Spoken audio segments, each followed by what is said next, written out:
C'est enfin le grand retour de la meilleure série de 2022. War is coming, and neither of us may win.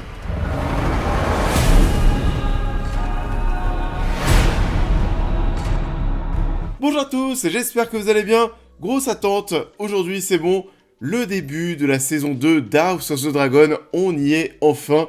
On va reprendre, les toutes petites nuits dans la nuit de dimanche à lundi. Et ça va être ça pendant 8 semaines parce que oui, il y aura 8 épisodes. Le réveil, très tôt le matin, par exemple ce matin 4h30, là il est environ 6h du matin au moment où je tourne cette vidéo. On va se réveiller en avance pour mater les épisodes avant d'aller au travail. Donc oui, on va parler de la série chaque semaine, pourquoi ça ? Parce qu'House of the Dragon, bien entendu, ça déchire. Que donne ce début de saison 2 ? House of the Dragon, saison 2, c'est parti, on en parle. House of the Dragon, saison 2 sera composée de 8 épisodes et disponible sur Max. Une guerre se profile et va éclater chez les Targaryens, pourquoi ça ? L'un des fils de Rhaenyra est mort. Et ce retour du show en soi, c'est un double événement. Pourquoi ça ? Parce que d'un côté, oui, c'est le retour de l'univers de Game of Thrones, cet univers bien entendu qu'on adore, mais c'est aussi l'arrivée, enfin, j'ai envie de vous dire, l'arrivée de Max en France. On se demandait, mais alors vraiment, si au bout d'un moment ça allait arriver, ça a même changé de nom entre-temps. Au départ, c'était HBO Max, c'est devenu Max. Alors, je me suis pas encore trop penché là-dessus. C'est disponible via Canal+, si vous êtes déjà abonné, mais aussi sur Prime, si vous aviez, vous savez, l'abonnement, le Pass Warner. Le Pass Warner, en fait, devient Max. Pour ma part, j'ai accès à ce début de saison 2, parce que oui, j'avais le Pass Warner, donc voilà, il y a ce renouvellement automatique qui s'est mis en place. J'ai Max via Prime Video, c'est peut-être le cas aussi de votre côté. En tout cas, oui, je pense que c'est un abonnement qu'il faut posséder, qu'il va falloir posséder pour les années à venir. On connaît la qualité des séries Max. Il y a plein de choses, alors des séries Max, non, les séries HBO. C'est des shows qui sont très souvent très bons. Il y a aussi l'univers Harry Potter, la série Harry Potter qui arrivera ensuite. Enfin bon, voilà, je pense que cet abonnement Max, oui, il faut l'avoir. Pour revenir sur House of the Dragon, on en a parlé il y a 2 ans, chaque semaine. J'avais adoré la saison 1, je l'avais trouvé vraiment exceptionnelle. Pour moi, c'était tout simplement le show de l'année 2022, au point même où je vous disais que pour moi, la saison 1 d'House of Dragon enterrait la moitié des saisons de Game of Thrones. C'est dire à quel point j'avais adoré. En plus, vous vous en souvenez, il y avait ce petit duel à distance entre House of Dragon et la série Les Anneaux de Pouvoir, le Seigneur des Anneaux, qui pour le coup à côté était vraiment bien moins bonne. Et on a la saison 2 d'ailleurs des Anneaux de Pouvoir qui arrive cet été, mais bon... voilà, pas de grosses attentes, je suis pas sûr d'en parler semaine après semaine. En tout cas ici ce sera le cas et je pense jusqu'à la fin du show. Et ce premier épisode du coup de cette saison 2, alors qu'est-ce que ça donne ? On est sur un premier épisode qui, ça part, qui est assez calme, ça va partir calmement. On est là pour poser les pions de cette saison 2, même si on imagine que ça va s'intensifier assez rapidement. Pourquoi ça ? Parce que cette saison 2 n'est pas composée de 10 épisodes, mais de 8 épisodes. Donc, je pense que ça va aller très vite. La première chose que l'on va remarquer, c'est qu'il y a un nouveau générique. La musique, le fait de retrouver la musique, c'est génial, quel kiff, comme d'habitude, etc. Mais je vous attends quand même en commentaire. Ce nouveau générique, qu'est-ce que vous en avez pensé ?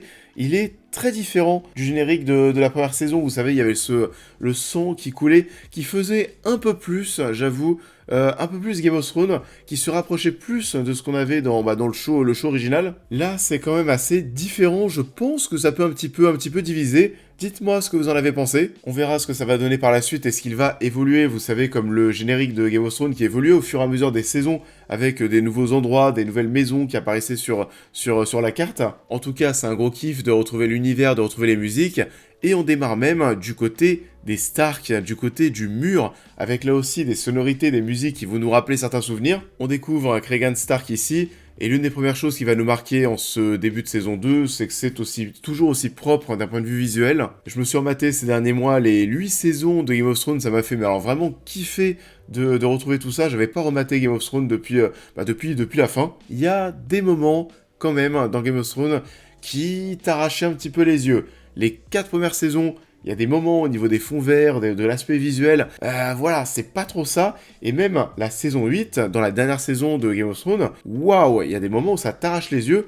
Ce n'est pas du tout le cas d'House of Dragon, où là, vraiment, mais Qu'est-ce que c'est beau, qu'est-ce que c'est propre. On va retrouver ici petit à petit les personnages de la saison 1 d'House of the Dragon. Comme je le disais par contre, voilà, on n'est pas sur un épisode où tout va partir en couille. Le final, voilà, il se passe quelque chose. Sinon, grosso modo, on est là pour réintroduire tout le monde, pour poser les pions de cette saison 2. Et ça fait kiffer de retrouver les Hightower, de retrouver Alicent qui se tape Kristen. Otto, que je trouve personnellement toujours aussi classe. Il y en a un que j'avais oublié d'ailleurs, un personnage que j'avais oublié, qu'on retrouve ici directement dans ce début de saison 2, Laris. Alors Laris, waouh, tous les souvenirs sont revenus d'un coup. Ce giga taré. Et j'ai hâte de voir dans cette saison 2 quelles autres folies il va nous créer. On retrouve Aegon qui est sur le trône. On est, c'est vrai, sur un roi qui est pas très charismatique, qui est très diverti, qui a la tête ailleurs. On le voit un moment, lui, en train de picoler sur le trône avec d'autres gens. On le voit aussi à un moment lors d'un conseil avec son fils, être très diverti finalement par ce que fait son fils autour de la table, plutôt que par toutes les discussions et tout ce qui est en train de se dire. Et ça, c'était finalement une séquence qui n'était pas forcément anodine, parce que ça nous permettait de mettre en avant son fils, le futur héritier du trône, qui malheureusement, on en parle en fin de vidéo, à la fin de l'épisode, finalement a une vie assez courte. Et de l'autre côté, on va retrouver Daemon et Rhaenyra. Daemon qui va tout faire pour aider Rhaenyra, elle qui est vraiment en deuil suite à la mort de son fils, en deuil mais aussi assoiffée de vengeance.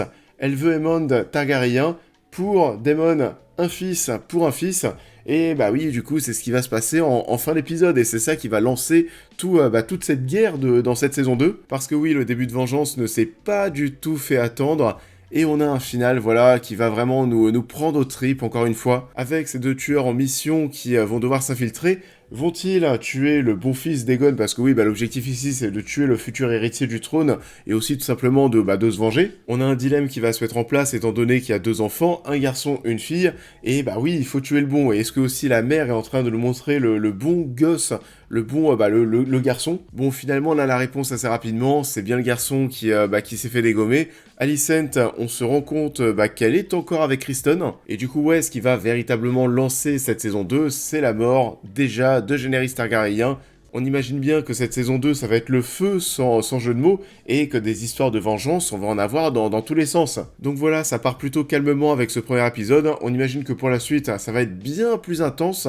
J'espère en tout cas qu'on ne sera pas sur une saison un petit peu rushée, parce que il n'y a pas 10 épisodes, il y en a 8, et les saisons raccourcies dans l'histoire de Game of Thrones, avec notamment les saisons 7 et 8 du show original. La saison 7 faisait 7 épisodes, la saison 8 en faisait 6. Bon on a vu ce que ça donnait, c'était quand même bien plus rushé que les 6 premières saisons, donc j'espère qu'ici ça ne sera pas le cas. Pour l'instant, totale confiance, et ça fait vraiment très très plaisir de retrouver House of the Dragon. Hâte de voir la suite.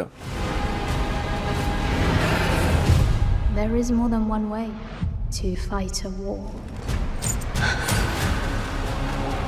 Et ça en est tout pour cette vidéo, j'espère qu'elle vous aura plu comme d'habitude. Je vous invite à la liker, à la partager, à me dire en commentaire ce que vous avez pensé de l'œuvre en question, à vous abonner, à me suivre sur l'intégralité de mes réseaux pour toutes les news et réactions à l'actualité, mais aussi à devenir membre soutien si vous souhaitez soutenir mon travail. Et on va se retrouver très vite sur la chaîne pour parler de la suite du show.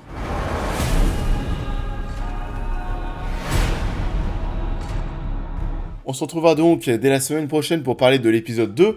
Et entre-temps, on va se retrouver pour parler de Vice Versa 2. J'ai déjà vu le film, on en parle je pense dès demain sur la chaîne. Je vous souhaite à tous un très bon début de semaine et je vous dis à très vite.